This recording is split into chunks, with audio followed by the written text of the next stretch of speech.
Bonsoir, bienvenue à vous en direct sur Public Sénat. Votre émission pour aller plus loin ce soir sur une réforme controversée, celle de la procédure pénale. Les magistrats sont vent debout. Le gouvernement met en avant la menace terroriste permanente. Alors qu'en est-il réellement et que contient ce texte qui suscite la polémique? Débat à suivre.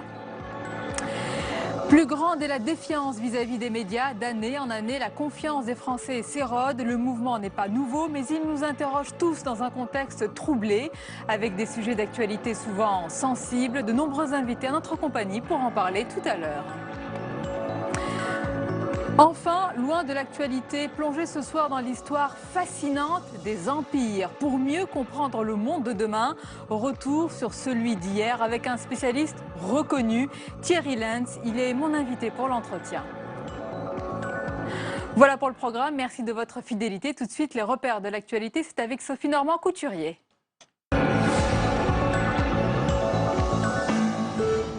Bonsoir. À 2 jours du début de l'examen à l'Assemblée de la réforme constitutionnelle, le gouvernement cherche à apaiser.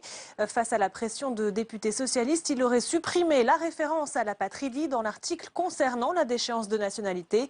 Pas de quoi pour autant lever toutes les réticences sur ce dossier brûlant. Au Sénat, à droite comme à gauche, le débat est toujours aussi vif. Le point sur les forces en présence avec Faustine Saint-Geniès. C'est le serpent de mer qui pourrit le débat sur la révision constitutionnelle ces derniers mois, la déchéance de nationalité. Et au Sénat, la majorité des 3/5 en congrès espérée par François Hollande semble de plus en plus difficile à obtenir. On ne réécrit pas la Constitution pour régler les problèmes internes au PS. Et aujourd'hui, on a 2 soucis dans la nouvelle réécriture.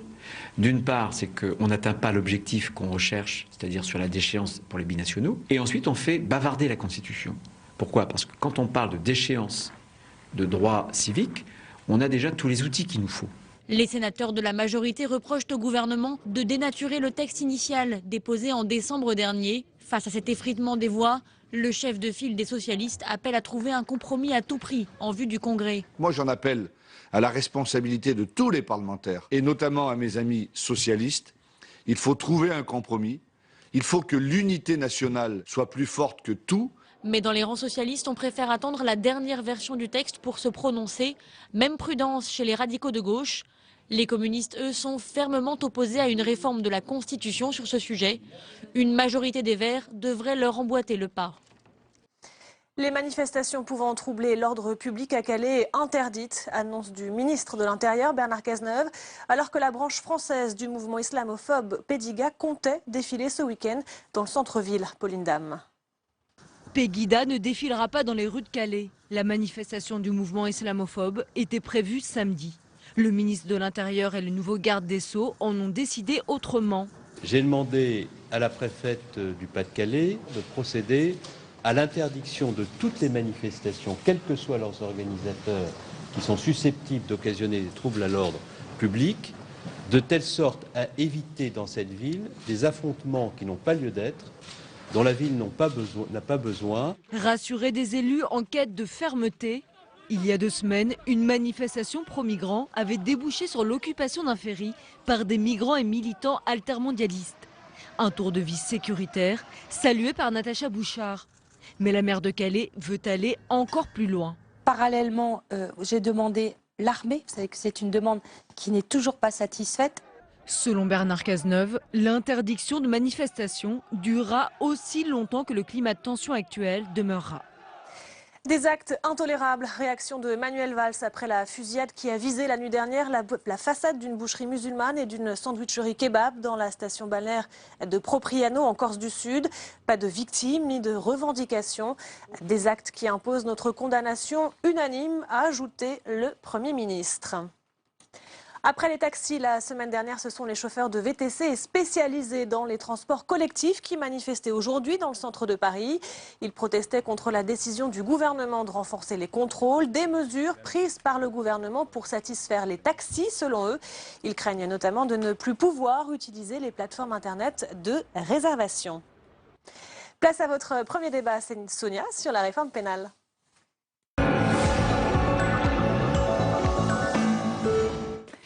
Oui, merci Sophie. C'est une réforme controversée, celle de la procédure pénale. Les magistrats dénoncent une fuite en avant sécuritaire. Le gouvernement, de son côté, met en avant la menace terroriste permanente. Et encore une fois, il y a cette dualité police-justice. Alors, sommes-nous passés d'un état de justice à un état de police? C'est en tous les cas un véritable défi et une interrogation dans le contexte actuel. On en parle dans quelques instants avec nos invités. Mais d'abord, le contenu de cette réforme avec Anne-Laure Basse.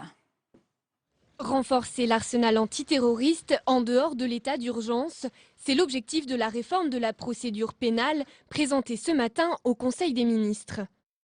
Dans les faits, la réforme entend ainsi donner une plus grande marge de manœuvre à la police. Intensification des fouilles de bagages et de véhicules aux abords de sites jugés sensibles, renforcement du contrôle administratif des personnes de retour du djihad, ou encore autorisation de perquisition la nuit dans le logement d'un suspect. Autre mesure phare, l'assouplissement de l'utilisation des armes par les forces de l'ordre. Grâce au principe d'irresponsabilité pénale, les policiers pourront faire feu sur un homme armé qui viendrait de tenter de tuer quelqu'un ou qui serait prêt à recommencer. Saluée par la police, la réforme est décriée par les magistrats qui y voient une fragilisation de la justice. Prochaine étape, l'Assemblée nationale où le projet de loi sera débattu à partir du 1er mars. Et nos invités pour en parler ce soir, Maître Daniel Soulez-Larivière, bonsoir et bienvenue, avocat au barreau de Paris, auteur de nombreux ouvrages, dont notamment celui-ci, La transparence et la vertu. Avec nous également Béatrice Brugère, bonsoir. Bonsoir. Vous êtes vice-procureure de la République au tribunal de grande instance de Paris, ancienne juge antiterroriste et secrétaire générale du syndicat FO Magistrats. Merci de nous accompagner. Mathieu Delahousse, bonsoir. Bonsoir. Vous êtes journaliste au service d'investigation de l'Obs et auteur du livre Code Birdie dans les secrets de l'enquête Cahuzac chez Flammarion que l'on voit à l'écran. Michel-Antoine Thiers, bonsoir. Bonsoir. Bienvenue, vous êtes secrétaire national au syndicat des cadres de la sécurité intérieure. Alors madame, messieurs, ce projet de réforme de la procédure pénale entend renforcer, c'est son objectif, de manière pérenne, l'arsenal terroriste en dehors de l'état d'urgence. On est donc dans l'après et on entend beaucoup de critiques souvent très virulentes pour dénoncer, je l'ai dit tout à l'heure, un état de police qui se substituerait à un état de justice. Parole d'abord aux magistrats et aux avocats. Est-ce que c'est votre sentiment, Maître Daniel Soulez-Larivière? Non, je ne pense pas. La France est passée d'un état de justice à un état de finance au XVIIe siècle. Et on a dit aussi un état de finance et de police. Bon, c'est vrai que la justice a été pendant des siècles à la fois seconde et première. Elle voulait être première et elle n'y arrivait pas. Et finalement, ça s'est très mal terminé par la mort des parlements et par la mort du roi. Chacun voulant essayer de neutraliser l'autre. Alors aujourd'hui, à l'occasion d'actes terribles qui se sont produits en janvier et juste récemment, on a profité de cet événement pour profiter, si j'ose dire, s'est appuyé sur cet événement pour transformer la procédure pénale qui, depuis 1949, devait être transformée, puisque c'est depuis 1949 le rapport Donne-Dieu de Vabre, puis 1988-90 le rapport Delmas-Party, puis 2009 le rapport Léger, qu'on dit il faut supprimer le juge d'instruction et faire les investigations par le procureur, ce qui semble être quelque chose qui apparaît dans ce texte nouveau. Quel est votre sentiment, Béatrice Brugère? J'ai cité tout à l'heure un peu ce qui est dit, et ce qui est dit notamment par le bâtonnier de Paris, Maître Frédéric Sicard, qui a dit « nous sommes dans un état policier ». Les mots claquent. Oui, alors, je rejoins un petit peu ce qui vient d'être dit. C'est pas si simple, en fait. Je crois pas qu'on passe d'un état de justice à un état de police ou à un état de droit à un état de non-droit. C'est plus subtil et plus complexe.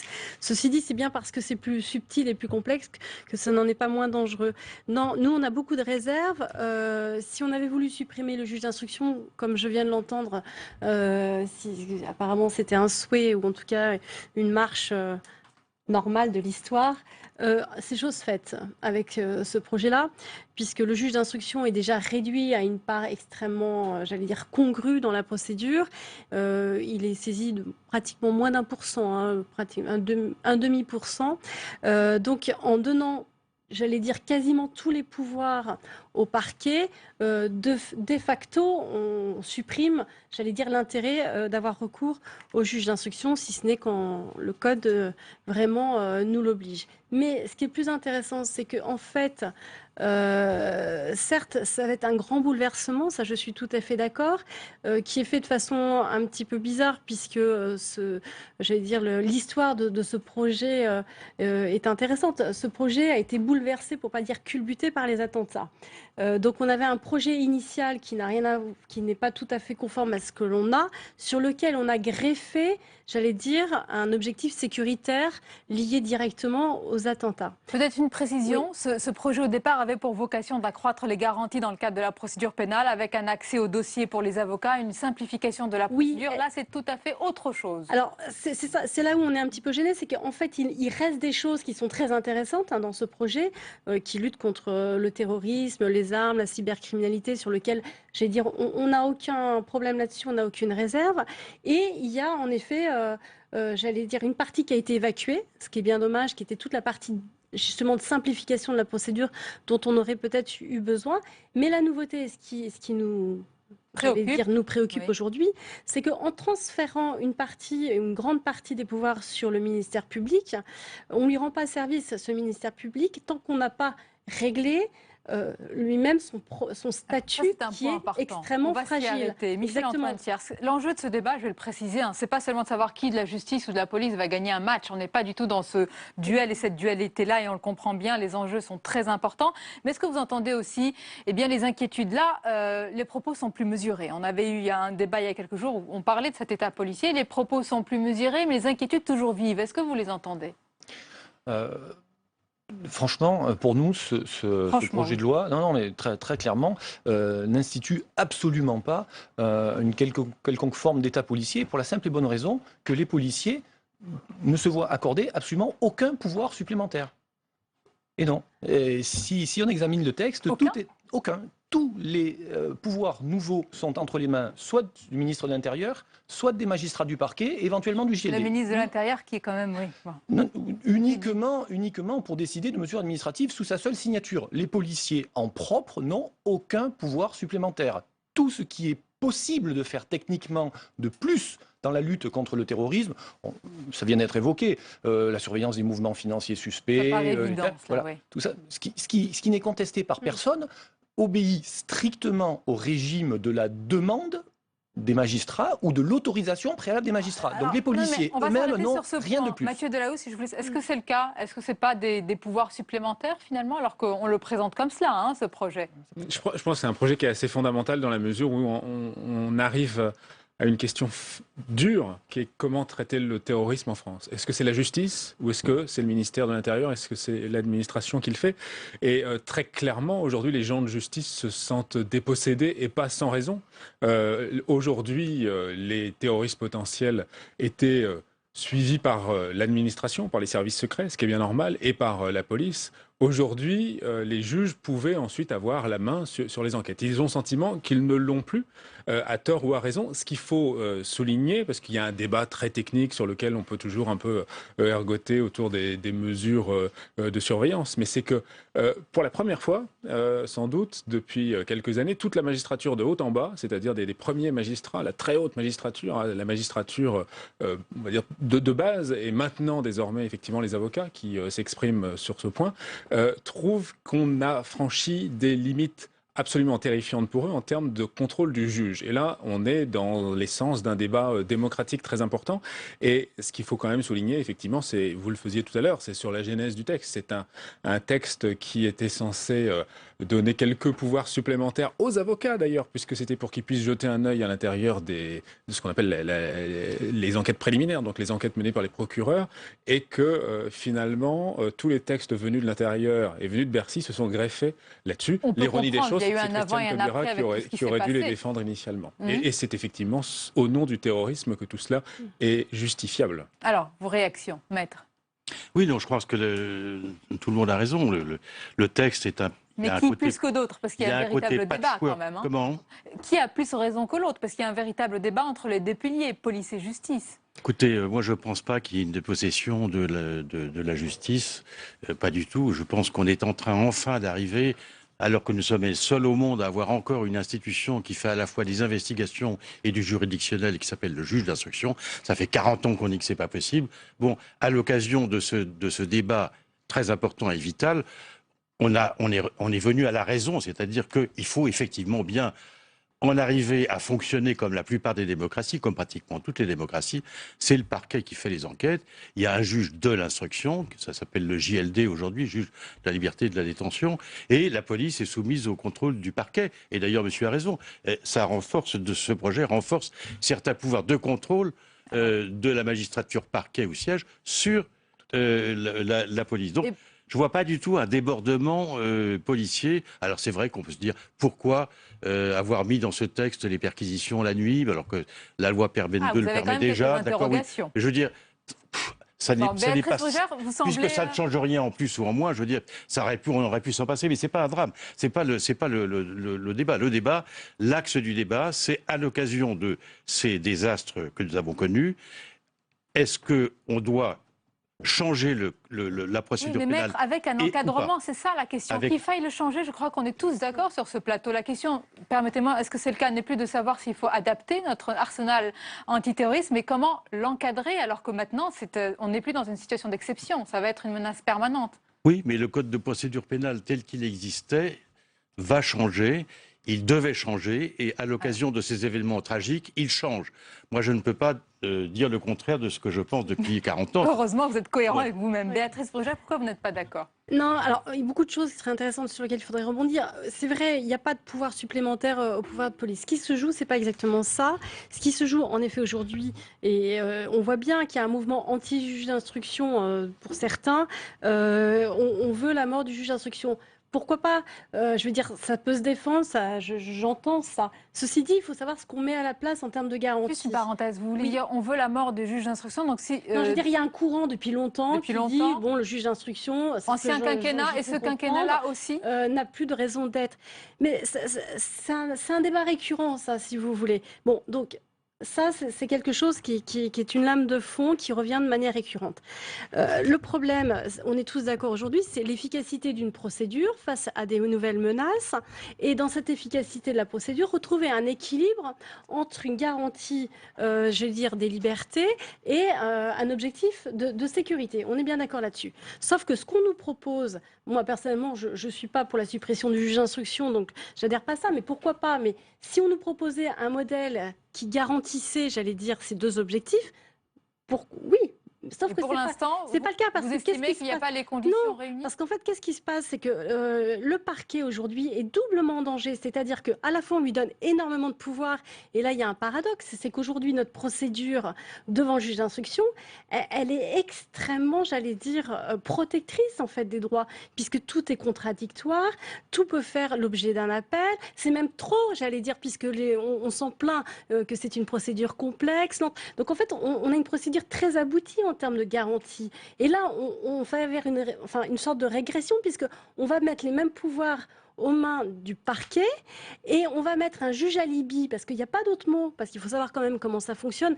Un juge des libertés, c'est pas un juge de l'enquête. Donc on vous retire, pour bien comprendre, donc, on vous retire certaines prérogatives. C'est pas qu'on retire certaines prérogatives, c'est qu'on déplace en fait, j'allais dire, l'axe de décision sur le parquet, dont on sait aujourd'hui que le parquet n'a pas encore les garanties au vu de la CEDH, donc on va ouvrir des contentieux. Pour que ce soit plus simple, juste pardonnez-moi, une garantie d'indépendance. Évidemment. Bon, alors, il va répondre donc, sur ce point. Donc c'est un vrai problème qu'on est en train de déplacer. Je peux résumer simplement, donc il y a un déplacement, pour reprendre votre mot, quand même des prérogatives vers le parquet. Le parquet qui est placé directement sous la dépendance, évidemment, du ministère. Et juste si vous permettez, la deuxième difficulté, c'est qu'on s'aperçoit, et ça c'est un mouvement de fond depuis aussi plusieurs années avec les états-majors de sécurité dont on parle peu, c'est que les parquets en plus sont mis de facto sous la tutelle des préfets. Donc si vous voulez, il y a un double déplacement, c'est-à-dire à la fois sur le parquet, et le parquet lui-même est repris en main par le ministère de l'Intérieur. Je vais vite, mais c'est un peu ça.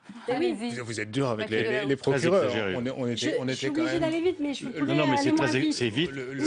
C'est très exagéré. C'est pas très exagéré. Sous la tutelle du ministère de l'Intérieur. Non, mais les états-majors de sécurité et la manière dont les choses se passent, c'est quand même un double regard des préfets sur l'activité judiciaire puisqu'on Alors, leur demande des comptes, même sur les juges Alors, d'application vous avez des peines. raison d'entrer dans les détails. Je suis désolée. Non, non, non, Oui. pour rendre juste un moment le débat un peu plus clair. Donc, je reprends les images des deux piliers. Mathieu Delous, au gouvernement, c'est une question pour savoir aussi qui défend, entre guillemets, la justice. Est-ce que vous estimez que le pendant justice au gouvernement est bien représenté? Je m'explique. On a un Premier ministre, Manuel Valls, qui a été ministre de l'Intérieur. On a un ministre de l'Intérieur, Bernard Cazeneuve, dont beaucoup reconnaissent le travail. Et on a un garde des Sceaux qui est appelé communément le monsieur sécurité du PS. Et qui défend la justice alors? Les mauvaises langues disent qu'il y a aujourd'hui 3 ministres de l'Intérieur au gouvernement. C'était la fin de ma phrase. Ce à quoi vous faites C'est pas une allusion, mauvaise j'imagine. langue, j'allais Mais vous poser la question. nul doute que M. Urvoas saura être garde des Sceaux, et notamment sur les réclamations qui lui sont faites. Je pense que François Hollande doit s'exprimer vendredi à Bordeaux sur la justice, et qu'un gouvernement et l'exécutif dans cet état-là seront en position évidemment de faire toutes les garanties possibles.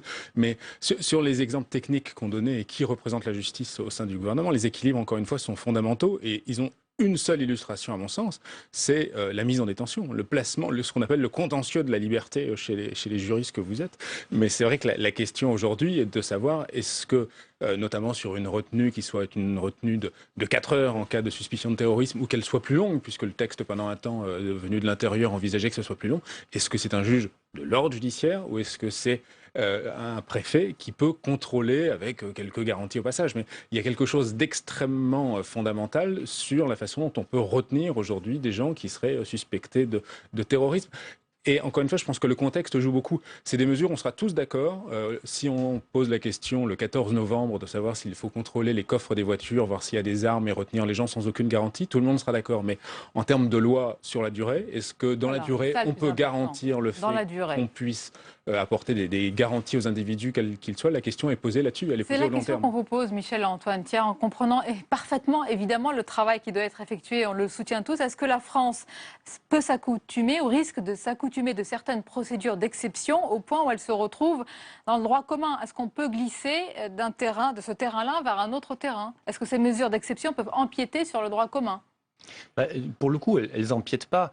Elles sont transférées d'une certaine manière sur le droit commun, avec un encadrement judiciaire auquel même nous, en tant que syndicat de police, alors certes avec une position un petit peu isolée, mais nous étions attachés, puisque il me semble qu'on avait discuté de ça ici même il y a quelques jours ou semaines de ça, et je vous avais indiqué à l'époque, effectivement, pour nous, l'intervention du préfet, par exemple, dans les contrôles d'identité, fouilles de véhicules, etc., nous paraissait être un mélange des genres tout à fait regrettable, et on se satisfait aujourd'hui de voir que le Conseil d'État a délivré un avis défavorable à cette mesure en demandant à ce qu'il soit transféré sous le contrôle du procureur de la République, ce qui est déjà une garantie. Alors après, c'est vrai que concrètement, il y a effectivement ce qu'on appelle les états-majors de sécurité dans lesquels le procureur de la République, dans ses prérogatives, est soumis à une certaine pression parce qu'il s'agit de diagnostics de sécurité qui sont partagés. C'est quoi un diagnostic de sécurité? Un diagnostic de sécurité, ça va être tous les représentants institutionnels de l'État, le préfet, les services de renseignement, de police,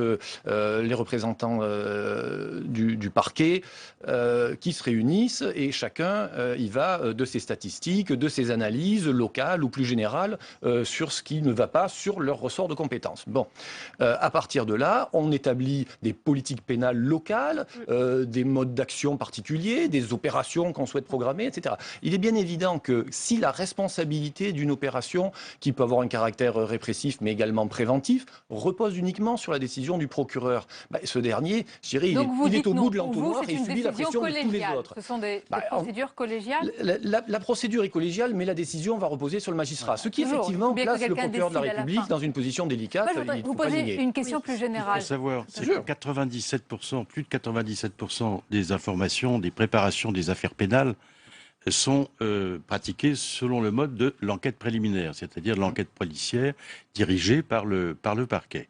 Quels sont les droits de la défense dans ces 97% d'affaires? Zéro.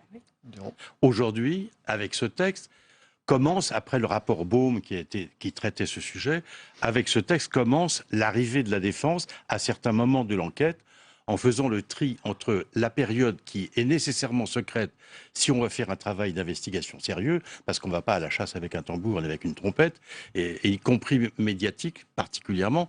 L'avocat, dans cette nouvelle procédure, entre en action à partir d'un certain délai. On peut discuter cette retrace. Maître, une question plus personnelle. Comment cela se fait Comment est-ce que vous expliquez que d'autres de vos confrères et consoeurs ne soient pas sur la même ligne que vous, ils soient même à l'opposé? Ah, ça, faudra leur demander. Ouais. Mais généralement, ça procède d'un conservatisme très important. Et dans le monde judiciaire... Ils sont assez nombreux, alors, les avocats. Dans le monde judiciaire, il y a un double phénomène, si vous voulez. D'abord, des protestations systématiques sur tout.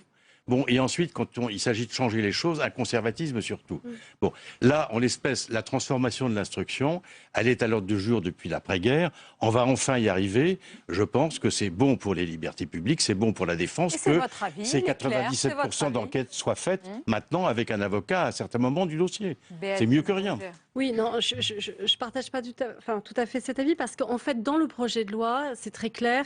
Le parquet, pendant 1 an, va pouvoir avoir tous les pouvoirs d'un juge d'instruction sans contradictoire, avec le seul contrôle, j'allais dire, de la régularité avec un JLD dont on n'a pas le temps d'en parler, un juge de liberté et de la détention dont on sait très bien que son statut est assez fragile aujourd'hui, puisqu'il n'a pas, il n'a pas vraiment de statut d'ailleurs. Et pendant 1 an, il pourrait y avoir donc toutes ces mesures d'intrusion non débattues, non contradictoires. Et si au bout d'1 an, il ne se passe rien, le parquet pourra, j'allais dire, classer sans suite et merci, au revoir. Il n'y aura rien. C'est-à-dire, il n'y aura pas du tout de contrôle. Donc là, je pense qu'au contraire, on est en question. Moi, je pense que je suis tout à fait d'accord. Il faut être innovant. Le problème, c'est que sur ces procédures, on n'est pas innovant. On rabote à droite, on rabote à gauche. Je pense qu'il fallait aller beaucoup plus loin, c'est-à-dire que là, il va y avoir une confusion entre le cadre de l'enquête préliminaire, de la flagrance et de l'instruction, où justement, on ne saura plus très bien qui fait quoi. Il aurait fallu aller, à mon avis, sur une façon beaucoup plus novatrice, de faire carrément des juges de l'enquête avec une collégialité et avec une vraie procédure. Je voudrais conclure, il nous reste vraiment ça n'existe nulle part 1 minute. Je voudrais faire un tour de table en guise de conclusion, parce que parfois, cette opposition systématique à nous, au public, aux citoyens, entre police et justice, nous paraît un peu particulière, pour ne pas dire parfois étrange, car au fond, tous les deux participent à cette même lutte antiterroriste. Mais Mathieu Dallouz, est-ce qu'on peut répondre quand va s'arrêter ce régime d'exception, au sens, puisque la menace est permanente? Est-ce que nous allons vivre dans un état d'exception permanent? Et dans ce cas, police et justice vont devoir coopérer dans cet état-là. Mais je pense que c'est déjà le cas. Oui. Ça a été le cas après Charlie Hebdo, ça a été le cas évidemment après le 13 novembre. Et les textes, certains qu'on peut qualifier les faucons, d'une certaine façon, les faucons de la loi, qui depuis très longtemps réclamaient les IMSI catchers, qui sont ces petits boîtiers qui permettent de recueillir des ondes téléphoniques, qui réclamaient des mesures très dures dans la loi. Aujourd'hui, ils y sont et les événements ont montré qu'il est hors de question de faire machine arrière. Aujourd'hui, à mon avis, le problème essentiel sera de trouver l'équilibre entre tout ça. La France a connu une vague terroriste qui impose des mesures importantes. Est-ce qu'il faut renoncer à cette partie de liberté? Il faudra que la République marche avec ses 2 pieds, maître. Oui. Ouais. Et c'est pas parce qu'elle a boité d'un pied pendant 200 ans qu'il faut penser qu'elle va marcher droit si elle boite de l'autre. Merci pour cette conclusion et merci pour ce débat et cette analyse. Merci à vous. Restez avec nous. La suite de votre émission est dans l'actualité aujourd'hui. On parle de nouveau du choc de simplification. Il est très attendu, mais est-ce qu'il va venir? C'est l'édito Écho ce soir.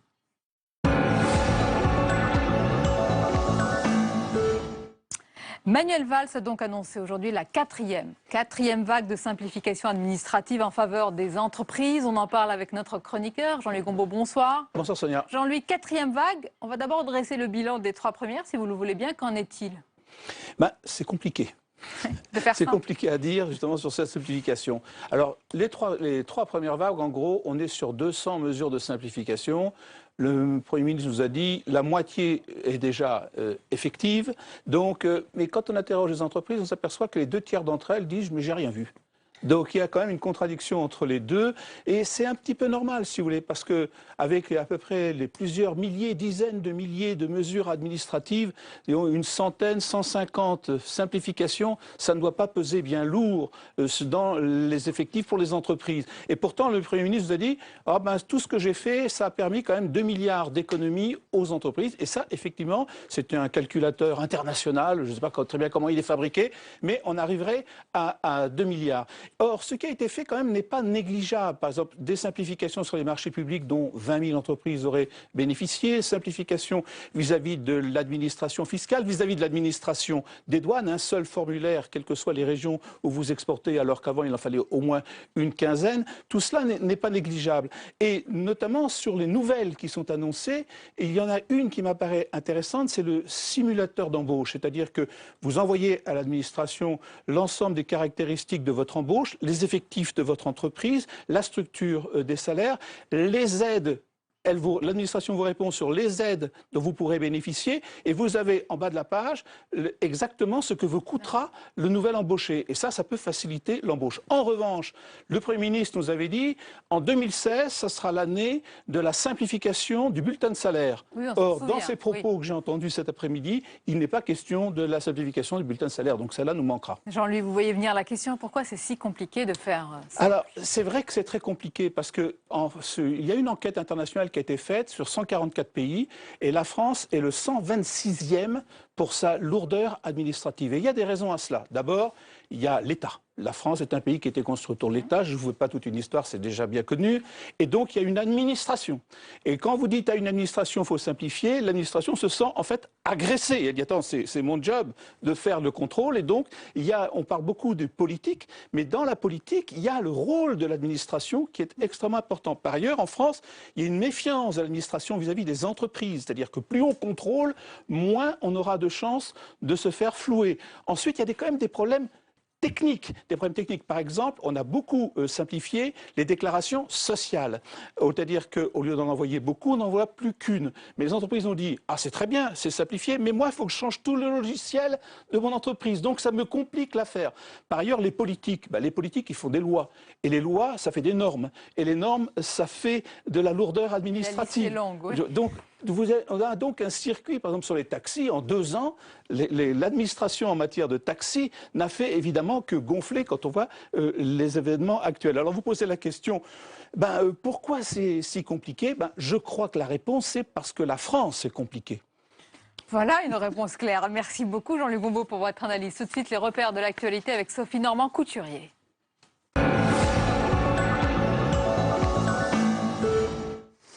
Une série de mesures de lutte contre le gaspillage alimentaire définitivement adoptées. Après l'Assemblée nationale, le Sénat a voté à l'unanimité une proposition de loi allant en ce sens. Elle prévoit notamment d'empêcher les grandes surfaces de jeter de la nourriture et de rendre leurs invendus impropres à la consommation. Inscrire le principe de séparation de l'Église et de l'État dans la Constitution. C'est le sens du texte signé par le groupe radical du Sénat. Il était débattu aujourd'hui. Il n'a pas été adopté. Les précisions de Jordan Klein. La France est une république indivisible et laïque. C'est ce que dit mot pour mot l'article 1er de la Constitution. Dans une proposition de loi, le groupe des radicaux de gauche souhaite l'étoffer. Objectif, ajouter dans un alinéa la loi de 1905 séparant l'Église de l'État. Trop de problèmes donc aujourd'hui surgissent dans le quotidien par le fait que cette loi ne soit pas donc constitutionnalisée et puisse laisser encore place à l'interprétation. Une modification constitutionnelle qui nécessite 3/5 du Congrès pour être adoptée. L'opposition de droite a déjà annoncé qu'elle ne la voterait pas. C'est un débat qui est dépassé. La laïcité est rentrée dans les mœurs de ce point de vue. S'il reste aujourd'hui un problème avec la laïcité, c'est à cause de la montée du communautarisme. Et ça n'est pas en inscrivant la loi de 1905 dans notre Constitution, comme le voulait François Hollande, que l'on va lutter efficacement contre cette montée du communautarisme. Au Sénat, le débat n'est pas seulement sémantique. Philippe Bas va lui aussi déposer une proposition de loi pour modifier la Constitution et y ajouter la lutte contre le communautarisme. François Hollande ne veut pas de nouvelles négociations sur les demandes britanniques. Au lendemain du compromis trouvé avec le Royaume-Uni pour qu'il reste dans l'Union européenne, le chef de l'État se dit opposé à de nouveaux ajustements lors du Conseil européen qui doit se tenir les 18 et 19 février. François Hollande a averti, il ne peut pas y avoir de veto des pays hors zone euro sur les décisions prises par les pays membres de cette zone. Un camp de 400 Roms évacué ce matin, porte de Clignancourt dans le nord de Paris. La très grande majorité d'entre eux avaient déjà quitté les lieux. Les autres ont été conduits vers des centres d'hébergement. La préfecture de Paris dénonçait un camp insalubre, des conditions d'hygiène alarmantes et des risques d'incendie liés à des moyens de chauffage rudimentaires. C'est une tradition. Chaque année, depuis 1992, sont remis les prix du trombinoscope, célèbre annuaire professionnel des politiques. Et cette année ont notamment été distingués le ministre de la Défense, Jean-Yves Le Drian, homme politique de l'année. Laurent Fabius reçoit, lui, le titre de ministre de l'année. Côté sénateur de l'année, la récompense revient à Bruno Retailleau, le président du groupe Les Républicains. Place au second débat consacré à la crise de confiance qui touche les médias.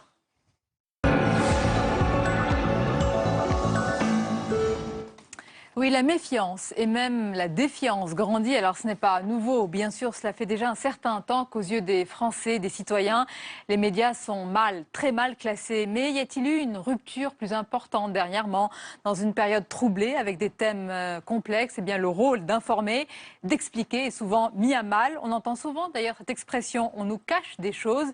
Eh bien, on va en parler en toute transparence ce soir avec nos invités. Mais d'abord, retour sur les ressorts de cette crise de confiance avec Solène Nicolas. C'est un sondage sans appel. Les Français sont très critiques à l'encontre de leurs médias. Si 70% s'intéressent à l'information, c'est la radio qui est considérée comme la plus fiable pour la délivrer, suivie par les journaux et la télévision qui donnerait une information tout à fait ou à peu près exacte pour 50% des sondés.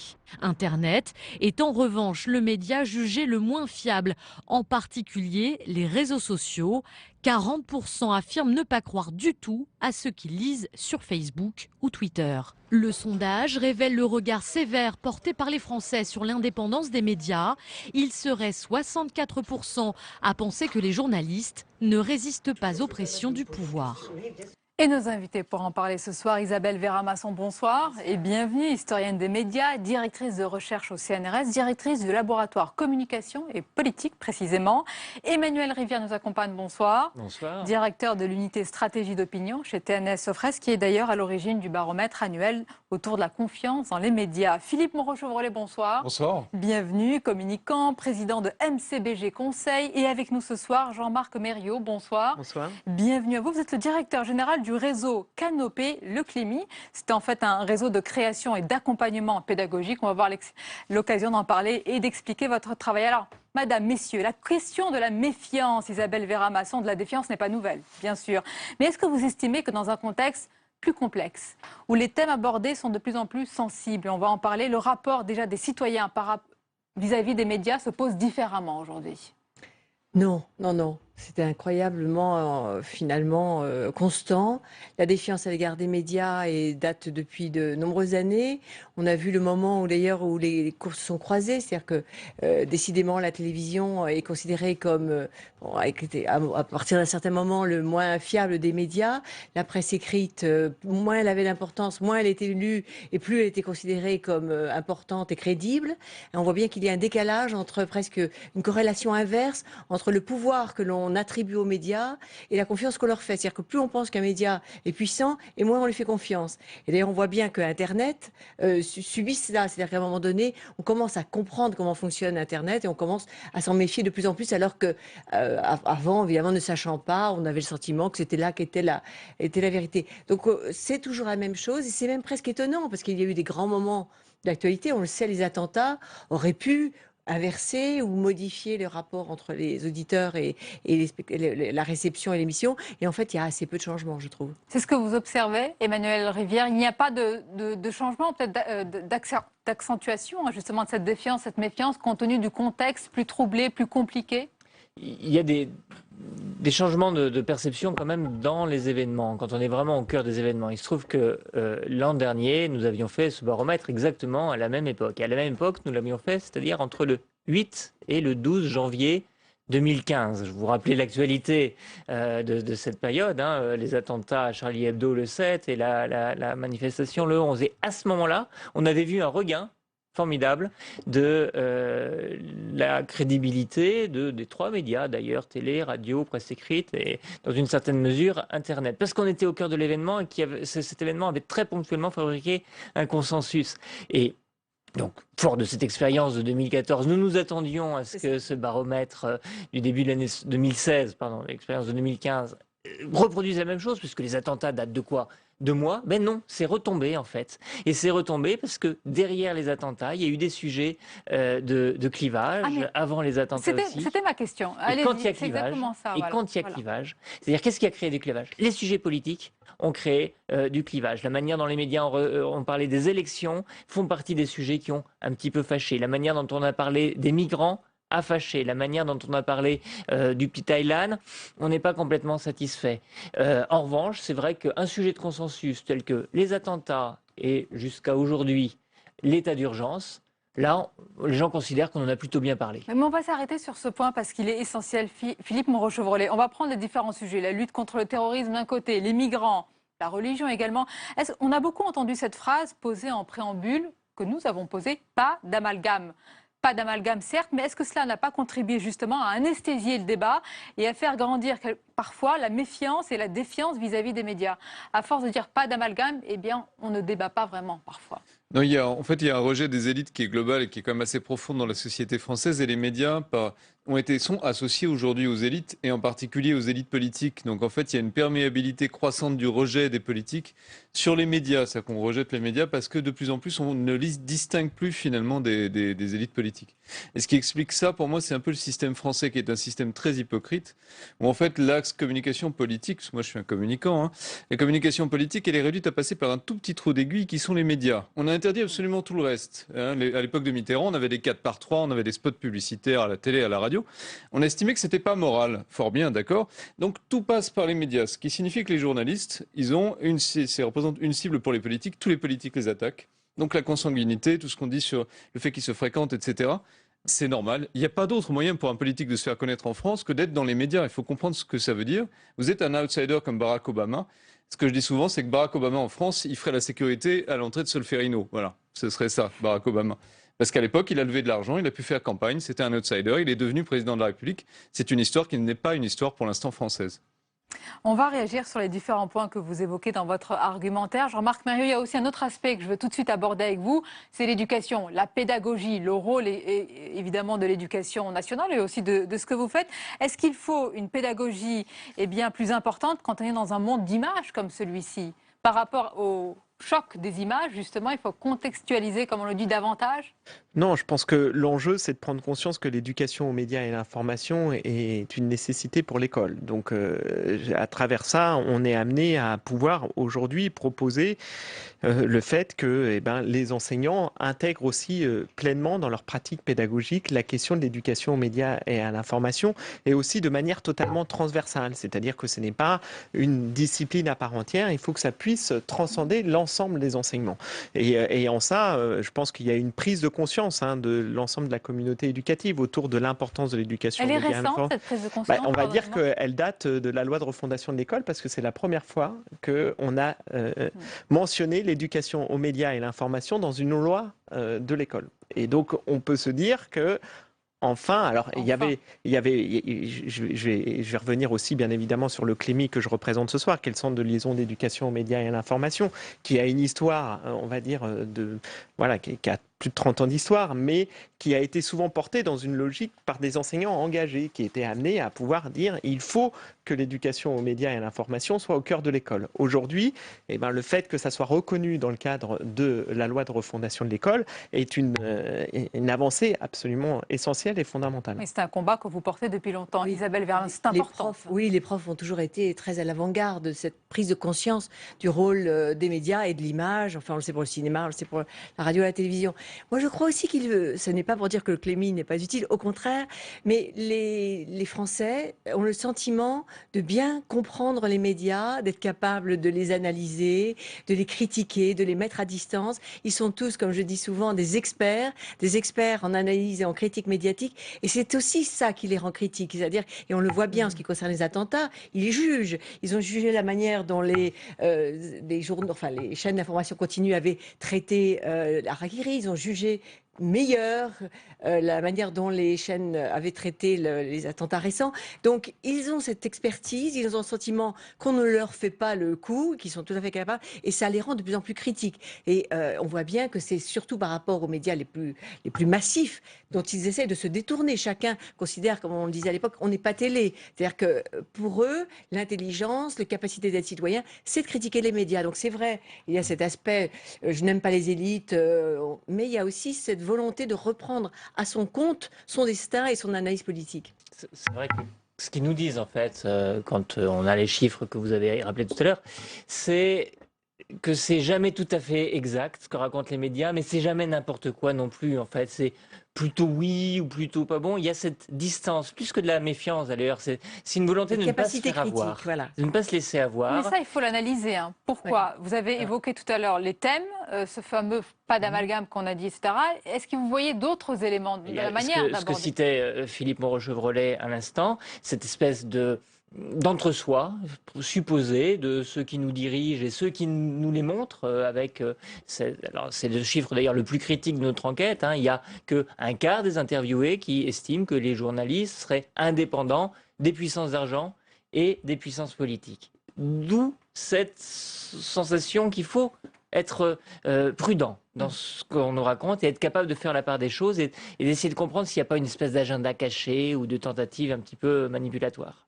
Il y a un autre thème sur lequel je voudrais vous faire réagir, Jean-Marc Meru, il y a un autre phénomène qui peut aussi nourrir cette méfiance, c'est l'indignation que parfois les médias ou certains médias cherchent à susciter. On est toujours dans une période troublée et compliquée et souvent, face à des drames, il peut y avoir un ras-le-bol de l'opinion face à un mouvement moutonnier d'indignation où on montre des photos qui sont très dures et on dit indignez-vous. Est-ce que ça aussi, ça peut être une goutte d'eau qui a fait déborder un vase déjà plein? Je pense que ça peut en effet rajouter une dimension supplémentaire qui est la dimension anxiogène des médias. C'est-à-dire qu'il y a aussi cette question de l'anxiogénité des médias. Et un sentiment culpabilisateur. Voilà, et je pense que la question du positivisme qu'on pourrait essayer de développer aussi dans l'approche des médias est absolument essentielle. Et je pense que c'est aussi ça, à travers la dimension éducative, d'aller rechercher ce côté positif et de pouvoir essayer d'avoir aussi un regard critique par rapport à cette approche-là. Par rapport aussi à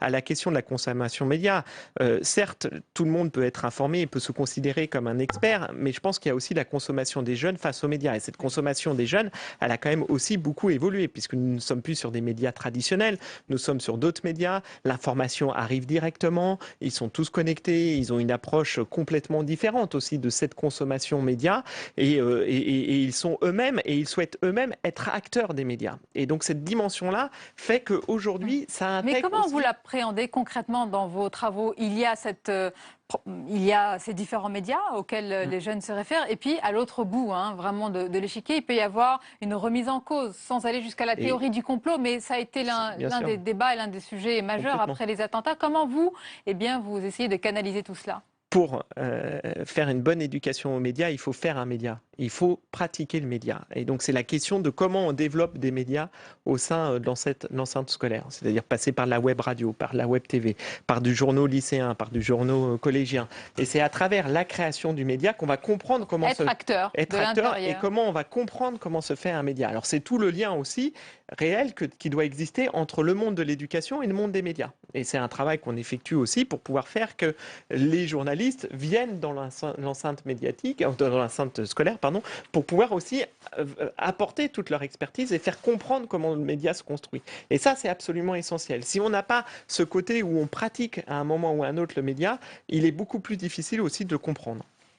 Oui, c'est intéressant aussi de voir dans ces chiffres dont on a parlé à quel point les médias ne disparaissent pas. C'est-à-dire que l'arrivée d'un nouveau média comme Internet, évidemment, est très important, particulièrement pour les jeunes. Et on voit revenir par la fenêtre un média dont on parle beaucoup de la disparition, c'est la presse écrite, grâce à Internet. Et en fait, les jeunes, d'abord, continuent à regarder beaucoup la télévision. La télévision n'a pas disparu, elle n'est pas morte. Donc c'est quand même toujours le premier média très bien devant les autres pour s'informer. Et puis, on retrouve la presse écrite à travers l'écran d'Internet et l'écran de l'ordinateur. Donc, on voit bien qu'Internet, finalement, va peut-être, paradoxalement, d'une certaine manière, réconcilier les gens, et même les jeunes, avec les questions des médias traditionnels d'information, parce qu'on va avoir besoin de repères, de points de repère face à la multiplication des rumeurs, des fausses nouvelles, etc. Et là, on va se retrouver vers les vieux médias, la presse écrite dont on voit un certain retour, et la radio, qui toujours, depuis longtemps, est considérée comme la plus fiable. Il y a l'importance, Philippe Moreau-Chevrolet, du canal. Et il y a, je reviens encore, parce que j'aimerais qu'on tire aussi des leçons ou des pistes, comment lutter contre ce qu'on vient de dire. À la fois, peut-être cette indignation qu'on peut susciter, cette émotion, à la fois le fait que parfois on nous dit, on nous cache des choses, on ne nous dit pas tout. Quelle leçon peut-on tirer après quand même une période troublée qui risque d'ailleurs de se répéter malheureusement? On est dans un contexte qui est toujours très particulier. La leçon entière, c'est qu'il faut qu'il y ait une plus grande proximité des médias avec leurs lecteurs, avec leur auditoire. C'est compliqué parce que moi j'ai discuté de ça aujourd'hui avec le rédacteur en chef d'un grand média qui m'a dit mais nous, ce qu'on nous dit, c'est que la capacité d'attention d'un lecteur maintenant, surtout sur mobile, est de 8 secondes, c'est-à-dire une seconde de moins qu'un poisson rouge. Ça signifie que pour attirer l'attention de quelqu'un, quand vous tapez sur un bocal, très vite l'attention du poisson se détourne. Ben, c'est pareil avec mes lecteurs. Comment je vais faire? Il faut aller à leur rencontre, il faut essayer de créer de la continuité, essayer de créer de la relation. C'est comme pour les politiques. Ce qui tue les médias, c'est qu'au fond, la réalité des médias, c'est c'est une profession qui est sinistrée au plan social et économique. C'est pas du tout des élites qui se gobergent en dépensant et en mangeant du caviar, mais que l'image qu'on en a est différente. Il faut communiquer avec les gens, leur expliquer ce qu'est le métier de média. C'est bien de faire de l'éducation en populaire aussi à propos de ça. Maintenant, moi, je mettrais un bémol. Je pense aussi qu'on est très critique parce qu'on a une des générations de Français les plus éduquées de toute l'histoire du pays. C'est des gens qui ont fait des études supérieures. Très souvent, c'est des gens qui, dans des proportions incroyables, ont le bac. Donc, on est face à des gens qui sont plus critiques parce qu'ils sont plus cultivés. Voilà. C'est aussi une bonne nouvelle qu'on vous critique. C'est aussi une bonne nouvelle qu'on vous critique, Sonia. Et qui réagissent beaucoup. Je vais vous parler des critiques, justement. Mais les questions d'abord. Emmanuel Rivière, il y a celle-ci qui nous dit mais il y a aussi le sujet sensible de la concentration des médias et les propriétaires en France entre les mêmes mains. Et cela, induit un doute. Oui. Est-ce que ce n'est pas une exception française, me dit-on? Alors, rien de ce dont on parle ici n'est une exception française. Quand on regarde la moyenne de la confiance dans les médias dans les pays européens, la France est à peu près dans la moyenne. Sur la concentration entre les mêmes mains de plusieurs médias, il commence à y avoir un petit cas particulier français peut-être. Et certainement qui alimente d'ailleurs cette interrogation forte sur l'indépendance des médias des puissances d'argent, puisque ces mains-là ne sont pas que des mains d'ailleurs qui détiennent des médias, ils peuvent aussi détenir des grandes entreprises qui donc ont des intérêts à faire valoir, et y compris à travers le média. Donc c'est vrai qu'il y a cette interrogation-là qui est forte, c'est quelle est la réalité du pluralisme. En même temps, il y a aussi parfois une sous-utilisation du pluralisme. C'est-à-dire, tout en disant ça, les gens vont continuer à se concentrer sur un certain nombre de grands médias. Et après, il y a un autre ressort qui est celui de l'audience et l'audience de la publicité. Qu'est-ce qu'ils nous racontent les gens qu'on a interrogés? Ils nous disent, vous avez trop parlé de certains sujets très racoleurs, comme la sextape de Valbuena. Mais l'an dernier, il nous disait que c'était le livre de Valérie Trierweiler qui a été vendu à quelques centaines de milliers d'exemplaires. C'est l'un des livres les plus vendus dans l'histoire de France. C'est mauvaise conscience. Après, il y a une manière de répondre à ça, c'est de dire regardez comme les gens sont hypocrites, ils reprochent aux médias de leur parler des trucs qui se précipitent dessus. Mais on est tous un peu schizophrènes là-dessus. On a tous envie de lire ce qu'il y a dans Closer et en même temps, on sait qu'on serait plus utile sur d'autres titres dont je ne vais pas faire la publicité. Et ce qui est reproché aux médias, c'est justement de ne pas s'adresser à la partie la plus noble d'entre nous et de ne pas chercher suffisamment à nous tirer vers le haut et de parfois un peu trop nous attirer vers la facilité. Je continue un petit peu les questions sur les réseaux sociaux. Jean-Marc Mariot, il y a quelqu'un qui vous dit, là c'est Citoyen Aurélien qui vous dit, et quid de tous les experts que l'on voit passer sur les chaînes d'information notamment, tous ces experts, ils sont trop nombreux, est-ce qu'ils connaissent vraiment leur sujet? Après, je pense que c'est aussi la diversité qu'on est amené à pouvoir offrir sur les plateaux de télévision. Bon, il s'avère qu'avant d'être à la tête du réseau Canopé, j'étais amené à diriger une antenne de télévision, donc j'ai aussi eu cette expérience-là. Et c'est vrai que la question de la diversité même des invités de plateau est une vraie réalité. C'est-à-dire que mais de leur expertise, plus que de leur diversité. Mais on va pas passer, dans les années 80, on pouvait voir 4 experts et 5 politiques à la télévision.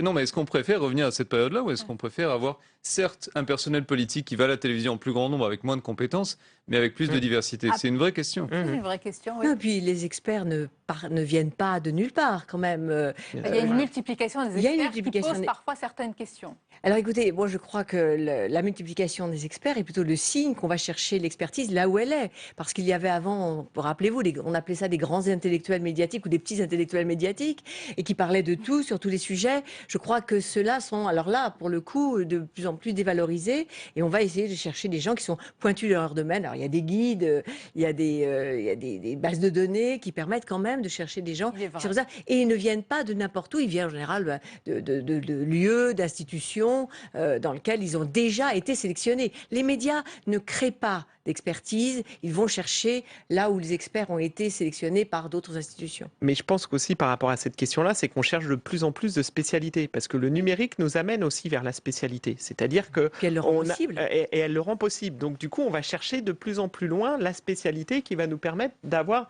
un regard éclairé. Et donc quand on va chercher la spécialité, c'est vrai qu'on est amené à pouvoir avoir un panel beaucoup plus large de personnalités. Ne serait-ce que parce que les médias n'ont plus le temps aujourd'hui, avec les chaînes d'infos en continu, d'avoir des généralistes qui vont prendre le temps de s'informer. On a besoin de quelqu'un qui est immédiatement capable d'analyser une situation. Philippe Moreau-Chevrolet, gardez la parole. Une question compliquée pour vous.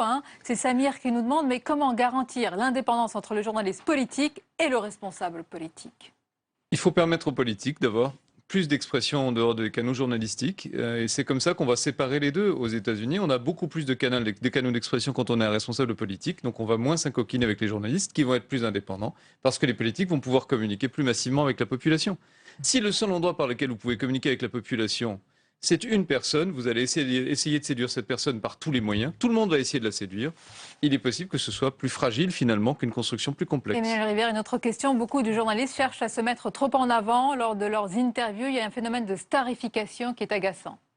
Oui, mais ça, pour le coup, est-ce que ça date vraiment d'aujourd'hui? Je crois qu'on avait dans les années 80 des années... Ça existait déjà dans les années 60. Non, mais ça participe que vous dites vraiment venir en classe, expliquer, etc. Peut-être pour certains quitter ce piédestal justement pour avoir un rôle plus concret et de pédagogie? Oui, mais pour cette mise en scène autour, il y a aussi la question de comment on se fait l'info. Si vous regardez le succès de Cache Investigation, par exemple, aujourd'hui, où on met en fin de compte, on montre comment on fait du journalisme, c'est une émission qui est très regardée. On a fait ce qu'on appelle des masterclass avec l'équipe de Cache Investigation, avec des enseignants, avec des élèves. On voit bien que ce sont ce type de programme aussi, de contenu, parce qu'on voit comment se fait l'information. Donc, à contrario, on est amené aussi dans justement cette capacité à pouvoir comprendre comment se fait l'info. Et c'est un élément aussi très important aujourd'hui. Je pense que recherchent aussi les jeunes parce qu'ils voient comment c'est fait, ils voient qu'on va poser des questions, on va poser des questions. L'investigation, c'est plusieurs tendances. C'est la transparence, c'est une exigence de transparence, y compris sur le process journalistique, et c'est de la personnalisation. Il y a besoin d'Élise Lucet. J'aime beaucoup l'émission, mais c'est pas nouveau. Non, c'est pas nouveau, c'est pas nouveau. Mais c'est pas nouveau, mais on peut en citer d'autres. Non, mais elle se met en scène, c'est ça qui intéresse aussi les gens. On peut s'attacher à elle, on peut la suivre. Elle a l'air honnête et on la suit. Voilà, on a besoin d'individualisation de l'information. Alors voilà, entre individualisation et starification, trouver le bon équilibre. Exactement. Une dernière question, Emmanuel Rivière, est-ce que vous pensez qu'un jour cette courbe de la défiance va s'inverser en faveur des journalistes? On peut toujours espérer. Oui, surtout qu'elle est très tirée quand même par ce qu'on pense des rapports des journalistes et les politiques. Et moi, je rejoins Philippe. Il y a quelque chose qui n'a pas changé assez, c'est la manière dont des journalistes politiques interviewent des personnalités politiques de premier rang. Dans nos métiers de la communication, c'est très inquiétant qu'on ait l'impression de voir le même exercice à l'identique depuis 10 ans, 20 ans. C'est pas très bon signe. Et parce qu'il y a cette demande de transparence, les gens voient un peu à travers toute la mise en scène. Or, il y a beaucoup de mise en scène. Il y a beaucoup de répétitions du même qui sont devenues extrêmement lassants. Et je pense que s'il n'y a pas cette prise de distance-là qui est faite avec une pratique qui a un peu vécu maintenant, on aura du mal. Un mot de conclusion? Il faut que les politiques prennent des risques. Ça veut dire qu'ils ont besoin de changer de format. Justin Trudeau, le Premier ministre canadien, glamour, une quarantaine d'années, flamboyant, il s'est fait interviewer par 10 personnes différentes, prises au hasard dans la population, dont les interviews n'étaient pas préparées. Au hasard, vraiment? Oui, au hasard vraiment, et dont les interviews n'étaient pas préparées. Ça fait une formidable séquence télé parce que c'est Voilà authentique. une idée innovante. Prendre des Merci risques. en tous les cas pour ce débat cette année. Merci également aux téléspectateurs Tutos qui nous ont inspiré beaucoup de questions. La suite de votre émission, et c'est l'heure à présent bien d'une parenthèse un peu décalée dans cette émission avec Alex Darmon qui est allé à la rencontre, vous allez voir, de parlementaires pour les faire réagir à la publication du livre de Christiane Taubira. C'est le micro trop tard.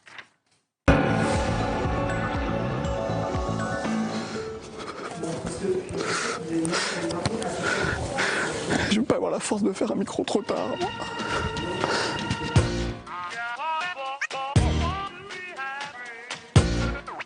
Un seul être vous manque, tout est dépeuplé. Alphonse Lamartine, Christiane Taubira a quitté le gouvernement. Mais bon, la vie continue, hein. Les ministres viennent rencontrer les sénateurs pour les questions d'actualité au gouvernement. L'occasion pour nous de rencontrer le nouveau garde des Sceaux peut-être, et même de savoir s'ils ont tous lu le livre Murmure à la jeunesse. Et pourquoi pas aussi de trouver une nouvelle icône à la gauche. Et la vie doit continuer, hein. Vous l'avez lu ou pas encore? Non. Vous allez le lire? Je vais regarder, du coup, je pas encore vu. C'est pas très gros, ça se fait en une petite heure. Voilà. Murmure à la jeunesse, donc ça doit être très discret, je suppose. Vous l'avez pas lu? Je ne l'ai pas lu, je vous l'avoue. Vous allez le lire? Ben, je l'ai acheté. Ah. Non, j'ai pas lu encore, j'ai pas eu le temps, je suis pas très douée en lecture. Vous allez le lire? Oui. Vous trouvez ça bien que Christiane Taubira écrive un livre? Écoutez, moi, c'est toujours bien que les gens donnent leurs convictions. Oui, c'est une manière de s'adresser qui est parfaitement respectable, de s'adresser au grand public et de dire voilà les raisons de ce qui m'a conduit à quitter le gouvernement. C'est quand même pas anodin de quitter le gouvernement et de le quitter dans ces conditions. Je suis un peu étonnée de la manière dont elle est restée au gouvernement et pendant... Mais bon, ça n'a pas d'importance, l'important c'est le fond.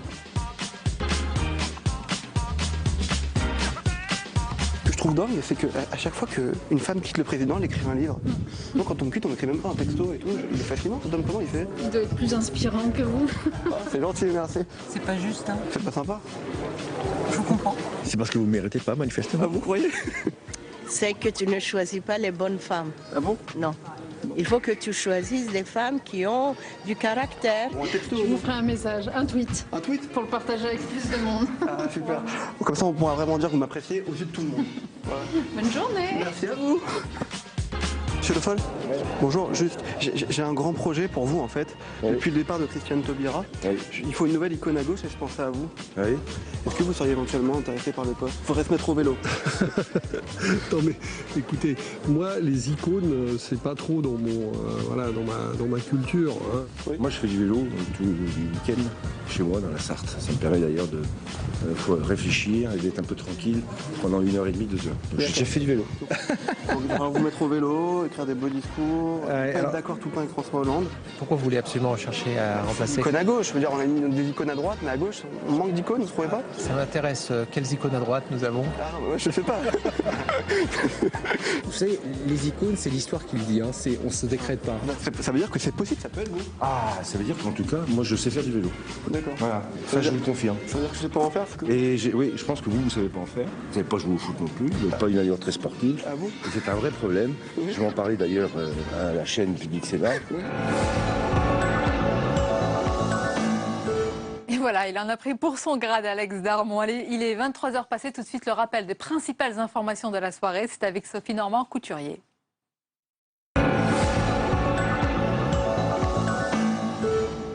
Mobilisation générale contre le virus Zika. Une réunion d'urgence s'est tenue en Amérique latine, région la plus touchée. Les ministres de la Santé se sont retrouvés pour évoquer et tenter de faire face à cette épidémie transmise par un moustique. En France, le gouvernement va renforcer son dispositif de lutte contre le virus dans les départements français d'Amérique. Plus de 2500 malades présentant des symptômes y ont été répertoriés. Les discussions sur la Syrie sont suspendues, une pause dans les pourparlers de paix qui n'ont jamais vraiment décollé depuis l'arrivée des délégations de Damas et de l'opposition le week-end dernier. Prochaine négociation le 25 février pour tenter de trouver une issue au conflit, le conflit qui ravage le pays depuis maintenant 5 ans. Bernard Cazeneuve interdit les manifestations pouvant troubler l'ordre public à Calais, annonce du ministre de l'Intérieur, alors que la branche française du mouvement islamophobe Pegida comptait défiler ce week-end dans le centre-ville, Pauline Dame. Pegida ne défilera pas dans les rues de Calais. La manifestation du mouvement islamophobe était prévue samedi. Le ministre de l'Intérieur et le nouveau garde des Sceaux en ont décidé autrement.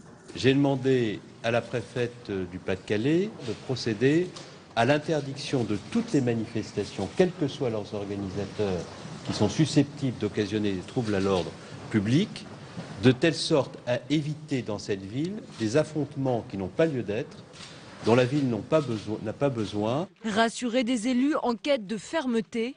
Il y a 2 semaines, une manifestation pro-migrants avait débouché sur l'occupation d'un ferry par des migrants et militants altermondialistes. Un tour de vis sécuritaire salué par Natacha Bouchard. Mais la maire de Calais veut aller encore plus loin. Parallèlement, j'ai demandé l'armée. Vous savez que c'est une demande qui n'est toujours pas satisfaite. Selon Bernard Cazeneuve, l'interdiction de manifestation durera aussi longtemps que le climat de tension actuel demeurera.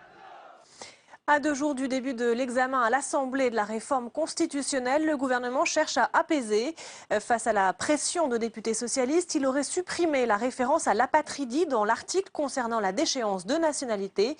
Pas de quoi pour autant enlever toutes les réticences concernant un sujet qui continue de faire débat à droite comme à gauche. Le point sur les forces en présence au Sénat avec Faustine Saint-Geniès.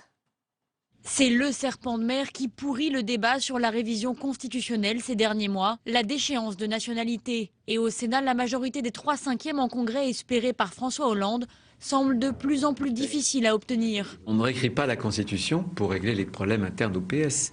Et aujourd'hui, on a 2 soucis dans la nouvelle réécriture. D'une part, c'est qu'on n'atteint pas l'objectif qu'on recherche, c'est-à-dire sur la déchéance pour les binationaux. Et ensuite, on fait bavarder la Constitution. Pourquoi? Parce que quand on parle de déchéance de droit civique, on a déjà tous les outils qu'il nous faut. Les sénateurs de la majorité reprochent au gouvernement de dénaturer le texte initial déposé en décembre dernier. Face à cet effritement des voix, le chef de file des socialistes appelle à trouver un compromis à tout prix en vue du Congrès. Moi, j'en appelle à la responsabilité de tous les parlementaires, et notamment à mes amis socialistes. Il faut trouver un compromis. Il faut que l'unité nationale soit plus forte que tout. Mais dans les rangs socialistes, on préfère attendre la dernière version du texte pour se prononcer. Même prudence chez les radicaux de gauche. Les communistes, eux, sont fermement opposés à une réforme de la Constitution sur ce sujet. Une majorité des Verts devrait leur emboîter le pas. La crise agricole prend un tour politique. Les actions des agriculteurs se poursuivent et de leur côté, les hommes politiques de droite y vont chacun de leur intervention. C'est le cas du patron des Républicains, Nicolas Sarkozy, qui propose un plan Marshall. En ligne de mire, la primaire pour la présidentielle. Louis Sibyl. La droite lance une opération reconquête de l'électorat rural, avec 10 mesures pour soutenir l'agriculture. Baisse des cotisations, baisse des normes et des marges de prix plus équitables entre producteurs et grandes distributions. Et une annonce phare, un plan Marshall de 10 milliards d'euros pour la ruralité. Dans ce plan, nous affichons un premier principe, c'est le principe de parité. 1 euro investi dans la ville doit correspondre à 1 euro investi dans nos campagnes. La droite perd du terrain dans les campagnes. Aux dernières régionales, les agriculteurs ont voté autant pour les listes des Républicains et du Centre réunis que pour le FN. Une hémorragie qui alarme les élus locaux. On le voit dans un département comme le mien, c'est flagrant. Dans le résultat des élections dans les toutes petites communes, on voit bien aujourd'hui qu'il y a vraiment une désespérance qui se traduit dans les urnes. La crise de l'agriculture préoccupe aussi les concurrents de Nicolas Sarkozy dans la course aux primaires.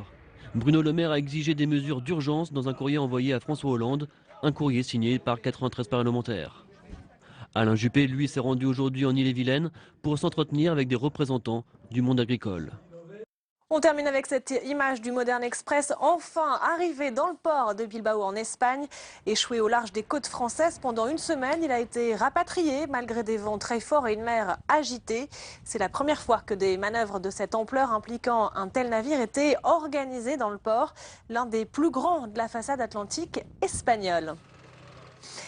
Et tout de suite, on passe à la revue de presse.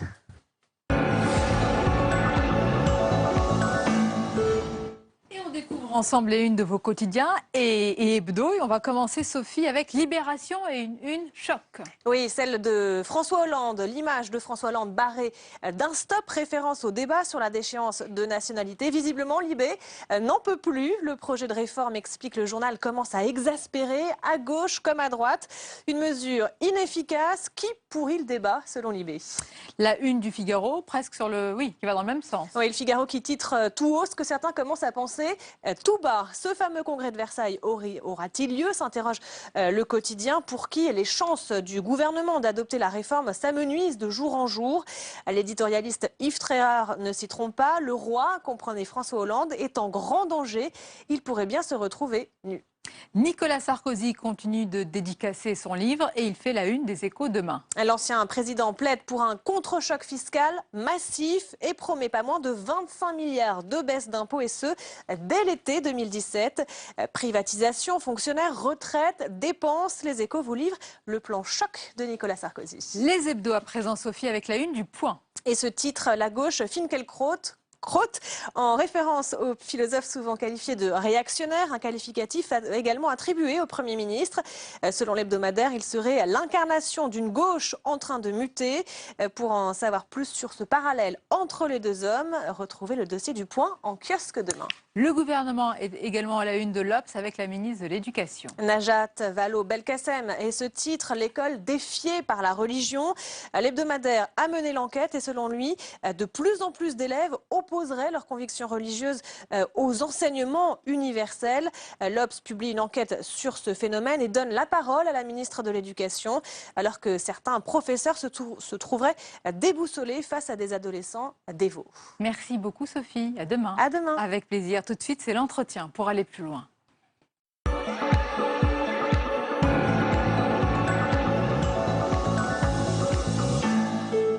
Mon invité ce soir est historien. Il dirige la Fondation Napoléon et il est à l'origine d'un ouvrage et d'un travail colossal et collectif intitulé La fin des empires chez Perrin, qui fait appel aux meilleurs spécialistes et qui est également sous la direction de Patrice Guénifé. Thierry Lenz, bonsoir. Bonsoir. Et bienvenue à vous. Mais d'abord, on va parler de votre livre. Quel est votre regard sur les différents débats publics et politiques en ce moment? Ils sont tous ou quasiment teintés de polémiques. Parfois, il y a même une dose d'hystérisation. Est-ce que l'histoire aussi, paradoxalement, est rattrapée par ce phénomène de débat permanent et aussi par une dose d'idéologie parfois? Oui, bien sûr. Bien sûr, c'est un des grands changements des 15 dernières années. C'est-à-dire qu'on ne peut plus travailler tranquille. On a dans les domaines historiques toujours... Bien sûr, l'idéologie s'est toujours mêlée de l'histoire, mais le débat était un peu serein, il était un peu bienveillant, il était sur des choses essentielles. Là, aujourd'hui, c'est un petit peu la même chose qu'ailleurs. On ne peut plus rien dire sans immédiatement être taxé de réaction, de que sais-je encore. Quant à ce dont on nous a parlé là, pendant la partie journal télévisé, c'est... je ne sais pas si on se rend compte à quel point le débat principal dont tout le monde parle en ce moment, la population s'en moque totalement. C'est assez effarant, la déchéance de nationalité. Déchéance, indignité nationale, peu importe. Le vrai problème, c'est que les gens se sentent véritablement en danger depuis le 13 novembre, que c'est un événement qui a beaucoup marqué les gens, qui les a beaucoup marqués profondément. Il y a des études qui montrent qu'il y a eu des réactions psychologiques, si l'on veut, après le 13 novembre. On le voit bien. Moi, je terminerai là-dessus. Une anecdote, je prends le métro, je vois entrer un clochard, on va dire, et puis au moment où les portes se ferment, il crie. Bon, comme ça arrive très très souvent. Et là, il y a eu une réaction du wagon qui a été une réaction véritablement, non pas d'effraiement passager, mais de peur. Panique. Quoi, hein, voilà. Donc ça, il faut peut-être en tenir compte. Évidemment, les gens foncièrement n'ont pas peur à chaque instant, mais enfin, il y a quand même une forme d'inquiétude. Et puis, il y a aussi parfois une façon de prendre les choses qui est beaucoup trop complexe, quoi. C'est-à-dire que peut-être il faudrait un petit peu simplifier les choses. On sait où est le problème. On a une vague idée de ce que devrait faire la République, puisque c'est le mot qu'il faut utiliser pour être bien vu, pour le régler. Et ben voilà, pourquoi pas le faire, quoi. Je débattais il y a 2 ou 3 jours avec un monsieur qui parlait de l'Église catholique des années 50 et qui évidemment mettait en parallèle je veux dire, les exigences de l'Église catholique il y a 70 ans et celles, par exemple, de certains musulmans aujourd'hui. Oui, mais bon, c'était il y a 70 ans, le problème a été réglé et comme je dis parfois, si on avait fait ce qu'on a fait à l'Église catholique en 1905 et dans les années 50 à d'autres religions, qu'est-ce qu'on entendrait aujourd'hui, quoi? Il faut juste prendre ses responsabilités, il y a un sujet, on a évidemment envie de vivre ensemble, comme disaient les gens, on vit très bien ensemble avec 95%, il y a 5% d'emmerdeurs, mais il faut s'en occuper, mais il faut s'en occuper sérieusement, et le reste... Je veux dire, voilà, le piège vient de se refermer sur celui qui a cru très malin de parler de ça, de faire monter tout ça. Je lisais aujourd'hui... Celui qui en a parlé le premier, c'est le président de la République. Oui, voilà, mais non, mais c'est bien ce que je dis, hein, le piège se referme un peu sur lui. Je lis aujourd'hui qu'un responsable socialiste, je ne me rappelle plus lequel, a dit qu'il fallait d'urgence passer au vote des étrangers. En fait, c'est quoi? Enfin, on nous prend pour des imbéciles, mais on réfléchit quand même un petit peu. Faisons monter le Front National au maximum pour que le deuxième tour soit Hollande-Le Pen. C'est tout. C'est clair, c'est simple. Alors bien sûr, on va embrayer, il va y avoir des titres de journaux, ça va probablement passionner beaucoup de vos invités, mais c'est pas ça le problème. Alors, je pense qu'il faut que la superstructure se rende compte que nous ne sommes pas dupes. Thierry Hélène, ce qui est formidable, c'est que, évidemment, vous avez ce regard, pas seulement ce regard sur l'histoire, mais ce regard du temps long. Alors que nous sommes dans l'immédiateté, l'immédiateté de ces débats, des réactions, parfois, je l'ai dit. Et c'est vrai que c'est ça aussi qu'on perd, c'est cette projection qui nous manque. Oui. Enfin, je pense que je cite très souvent la phrase de René Raymond qui disait « L'histoire est l'apprentissage de la complexité ». Donc par conséquent, à la fois quand on étudie l'histoire, ben, rien n'est simple, rien n'est blanc et rien n'est noir. Et si on connaît l'histoire, on fait un peu moins d'erreurs sur le présent malgré tout. Je prends un exemple que je cite là aussi souvent, y compris à des étudiants, c'est l'attitude de la Russie en Syrie. Bon, alors on peut avoir la réaction bien pensante, disant il y a des méchants, il y a des gentils, etc. Simplement, la Russie a un port en Syrie, sur la Méditerranée. Ça fait 400 ans que la Russie veut un port en Méditerranée. Ce n'est pas la raison principale du soutien au régime syrien actuel, mais c'est un tropisme de la politique étrangère de la Russie qu'on a complètement oublié. La Méditerranée n'a plus l'importance qu'elle avait il y a 400 ans, mais il n'empêche qu'il y a dans la diplomatie, dans les ambitions des pays, dans ses amitiés, dans ses non-amitiés, il y a des permanences, il y a des choses qui durent depuis 4 siècles. C'est pour ça qu'il faut connaître l'histoire des empires. Voilà, et la transition est absolument... Oui, sinon, on va parler on en aurait pour la soirée. De cet ouvrage. Non, c'est passionnant, Thierry Hélène, cet ouvrage, La fin des empires.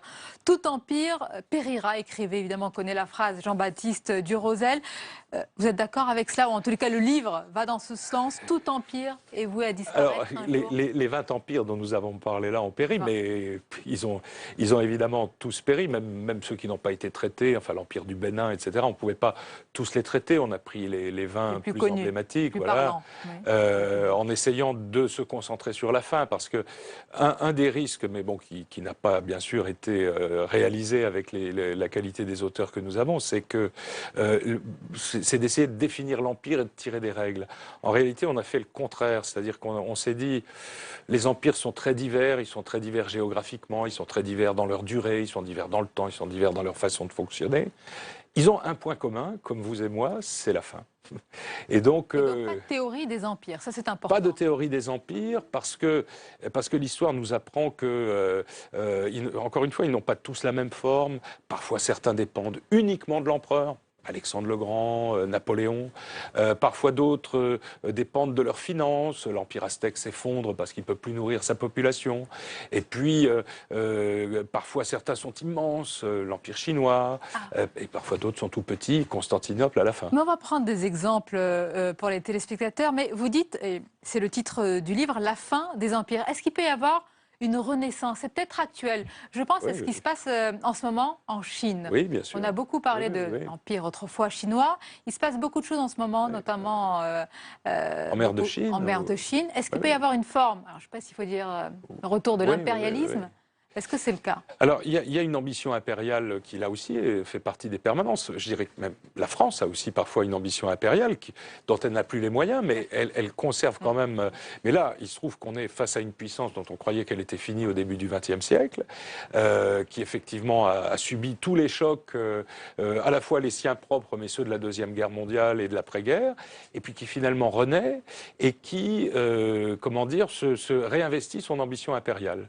Et là aussi, enfin, nous sommes... Alors qu'on n'y prête pas attention. On n'y prête pas attention. Qui parle de ce qui se passe en mer de Chine en ce moment? Personne. Pas dans les journaux, malheureusement. Et c'est pourtant un vrai sujet, avec un problème de frottement avec l'autre grand empire de la région, parce que nous voyons les États-Unis de chez nous vers l'ouest, mais les États-Unis sont en plein milieu, c'est-à-dire qu'ils sont aussi une puissance asiatique, enfin au sens le plus large que je pourrais utiliser. Et là, il se passe des choses en ce moment avec le Japon, les États-Unis, les Philippines, l'Indonésie, etc., qui sont assez graves et dont un jour on va se... Oui, un jour prochain, rapidement, on va devoir s'y intéresser. On va devoir s'y intéresser, et puis évidemment, on va s'y intéresser comme d'habitude dans l'urgence, sans avoir essayé de comprendre ce qu'il y a derrière tout ça et ce que cet empire dont l'auteur de la communication nous dit qu'il a eu 9 vies, eh bien, n'est pas justement en train, au moment de cette 9e vie, de reprendre, on va dire, une ambition impériale. On va prendre un exemple d'un empire mythique comme l'empire chrétien d'Orient. Oui. La chute, pour tous ceux qui l'ont étudié, la chute de Constantinople a toujours été considérée comme vraiment un moment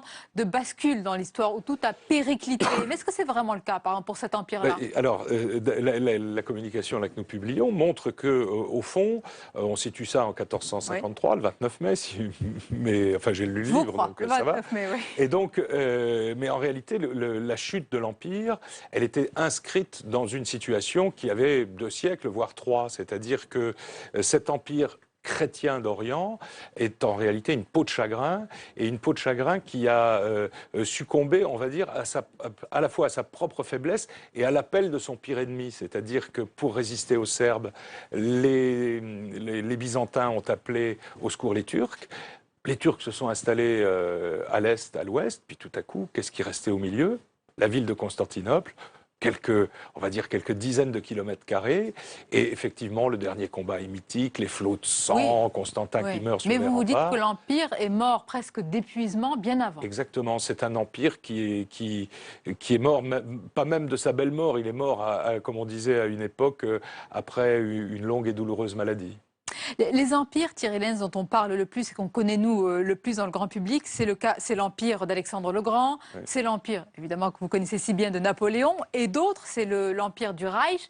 Mais ce sont des empires qui ont une durée de vie assez courte. Hein. C'est quoi, c'est 10 Oui, 10 ans, ans, oui, on va dire 10 ans. Pour le Troisième Reich, on a choisi 7 à partir de l'Anschluss, donc voilà. Oui. Mais comment vous expliquez cela? Par exemple, pour Alexandre le Grand, il a beaucoup voyagé, quasiment partout, mais il ne s'est jamais projeté sur la suite, comment pérenniser son empire. Alors, Alexandre le Grand, il a eu la malchance de mourir très jeune, donc on ne sait pas ce que serait devenu Alexandre le Grand vieux. Hein. Enfin, en tout cas, dans sa période de conquête, il a bien sûr fondé toutes les Alexandries, toute la collection des Alexandries, on va dire, mais au fond, il ne s'est pas tellement préoccupé de l'organisation de son empire. Il a exploité les parties productives de son empire pour nourrir la conquête. Rappelons quand même que tout ça part de l'Inde, grosso modo, à l'Albanie d'aujourd'hui. Hein. Donc c'est un empire absolument immense. On est au 4e siècle au 3e siècle avant Jésus-Christ. Et donc on est à une époque où, pour franchir ne serait-ce que ces distances, il faut des semaines. Donc Alexandre conquiert, il meurt. Alors, maladie, assassinat, voilà. Et voilà, et ça disparaît. Alors, on avait prévu une succession. Tout le monde avait juré, craché que le fils d'Alexandre serait le successeur. Mais enfin, les promesses ne valant que pour ceux qui les écoutent, on a très vite assassiné ce jeune enfant. Il avait 13 ans. Et puis ensuite, chaque potentat, eh bien, a aidé la centrifugité, on va dire, de cet empire qui n'avait pas de réalité. Mais alors, quelle est la condition sine qua non pour qu'un empire, un vrai, un grand, perdure? Est-ce que ce n'est pas finalement la chose la plus basique, l'assentiment du peuple, du plus grand nombre? Oui, alors c'est ce que nous disons aujourd'hui, parce que ça va, bien sûr, ça va faire plaisir, ça va caresser tout le monde dans le sens du poil, mais c'est pas comme ça que ça se passe, hein, en réalité. Non, les empires, l'empire romain, par exemple, qui dure de nombreux siècles, a effectivement cet assentiment, parce que on a le sentiment qu'il apporte mieux, on a le sentiment que l'empire c'est la paix, comme aurait dit Napoléon III à tort, et puis finalement cet empire s'effondre aussi sous le choc de ceux qui viennent l'envahir et qui, en quelque sorte, veulent profiter de l'Empire, des richesses de l'Empire, de la vie de l'Empire, peu importe. Donc on voit que le côté paisible de l'Empire ne lui garantit pas l'éternité. Hein. Alors dans ce livre, il y a 2 chapitres qui se suivent, l'un sur la chute de l'Empire britannique et l'autre sur l'Empire colonial français. Ouais. Et alors on peut relever, vous allez me dire si c'est le cas, que les Britanniques, d'ailleurs comme toujours, hein, ils sont très pragmatiques par rapport à l'effondrement de leur empire. Oui, bon, bah, ça va s'écrouler, on va voir comment ça va se passer après. Contrairement aux Français, l'Empire colonial français, là on parle du 19e siècle, bah, pas du tout. Ils ne s'imaginent pas que cet empire va se déliter. Alors la juxtaposition en plus des deux articles est frappante parce qu'on a en fait l'expression de ce que nous sommes profondément, à la fois les Anglais et nous. Hein. C'est-à-dire les Anglais pragmatiques, économiques essentiellement. C'est-à-dire on fait le poids entre les avantages et les inconvénients. Donc après la Deuxième Guerre mondiale, bon, pour parler franchement, puisqu'on est à une heure tardive, c'est plus emmerdant de garder que de laisser. Donc on laisse. Hein.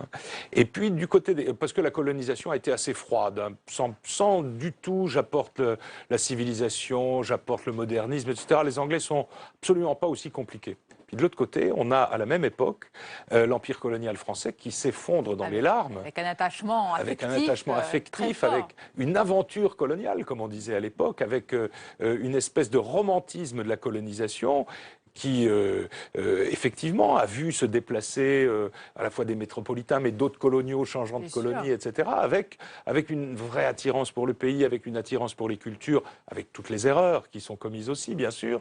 Et d'où la difficulté, par exemple, de se détacher de l'Indochine, qui n'est absolument plus reliée à rien à la France au moment de la guerre d'Indochine, mais c'est comme ça. C'est l'empire colonial, c'est presque la France, et on le paye au prix très très fort au moment de la décolonisation de l'Algérie. Ah, bien sûr, les départements français. Ce sont des départements français, donc pas des colonies au sens juridique du terme, mais on voit très très bien que, alors on peut toujours dire des si en histoire, ils ne servent à rien, ils ne valent rien, mais la même situation vécue par des Anglais, aux Indes par exemple, est gérée de façon froide. Alors évidemment, ça fait beaucoup moins de larmes, ça fait beaucoup moins d'histoires à raconter. On reconnaît les traits là, des deux populations. Est-ce que pour conclure, Thierry Lenz, on pourrait dire qu'il y a une nostalgie aujourd'hui de ces empires par réaction aux États-nations? Oui, alors c'est-à-dire c'est toujours la même chose, il faut aller trouver quelque chose. Bon, François Furet disait, au fond l'historien il a le droit aussi de temps en temps de faire de l'histoire juste pour son plaisir. Quoi. Donc on a le droit de se faire plaisir, on a le droit de s'amuser, on n'est pas toujours obligé de venir à la fois trouver la raison profonde, puis finalement se donner les coups de fouet adéquats sur l'État-nation. Alors évidemment, l'État-nation, invention occidentale, absolument pas reproductible ailleurs. Quelle horreur, l'Empire. L'Empire, la paix de l'Empire. Et l'Empire, plus le besoin de soft power, le refus du pouvoir, donne l'Union européenne. C'est-à-dire, voilà, on a un empire, c'est le type parfait de l'empire mou, qui prône la centrifugation. On parle d'une nostalgie d'autres empires, mais sinon, parce qu'on ne peut pas avoir la nostalgie de l'empire chinois parce qu'on ne le connaît pas, on ne sait pas ce que va devenir la mer de Chine. Les Américains, ils n'ont pas tellement la cote parce que leur impérialisme, soi-disant seulement culturel et que sais-je encore. Alors on se retrouve là, mais finalement, est-ce qu'on n'aurait pas créé là une espèce d'empire, vous savez, le vaste empire accueillant qui va accueillir le monde entier, qui est mou, il n'y a pas de pouvoir, ça discute, enfin l'affaire de l'Angleterre hier, bon, dont on ne parle pas évidemment nous, mais enfin montre bien qu'on va toujours s'arranger, et ça c'est pas un empire. Non, c'est pas un empire, mieux vous voir les vrais empires et les lire, c'est vraiment un travail collectif passionnant. La fin des empires, peut-être aussi les empires, c'est Google aujourd'hui. Hein. Oui, on le dit, ou les empires du crime. Exactement. Merci en tous les cas, Thierry Lenz. C'est un plaisir de vous recevoir. Merci. On arrive presque à la fin de cette émission, mais d'abord, vous le savez, c'est le Zapping Public Sénat, moment choisi ce soir par Solène Nicolas.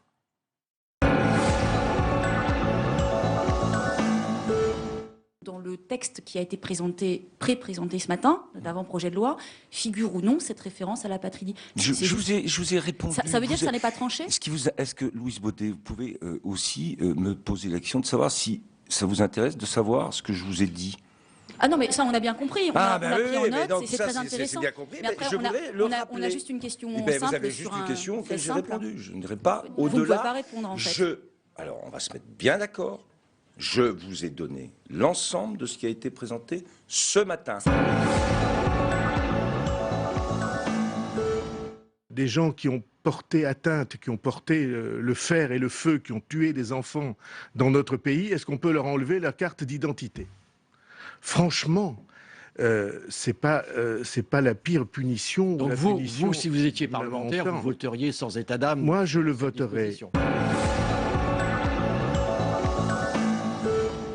Les médias croient tout permis. Non, pas du tout, c'est qu'on a demandé. Mais non, monsieur, on l'a demandé. Vous estimez avoir été pris au piège par cette image, par cette séquence? Oui, parce qu'on est arrivé là et en même temps, bon, au bout quand même de 20-25 minutes, voire presque une demi-heure que cela a duré.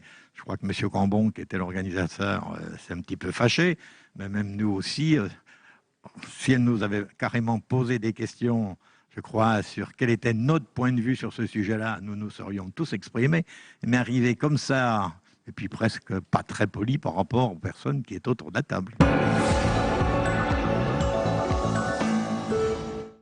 Il y a eu des réactions qui n'ont pas apprécié les déclarations de Madame la ministre de la Santé. Marisol Touraine qui a invité les femmes enceintes à ne pas se rendre en Outre-mer. Donc, suite à ça, elle a voulu réunir tout le monde et faire le point.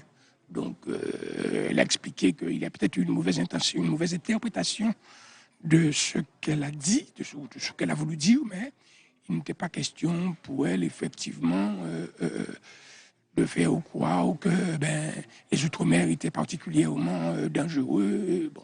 Vous estimez que le message de la ministre, dans un premier temps du moins, a été trop alarmiste? Vous craignez pour le tourisme, pour l'économie d'outre-mer?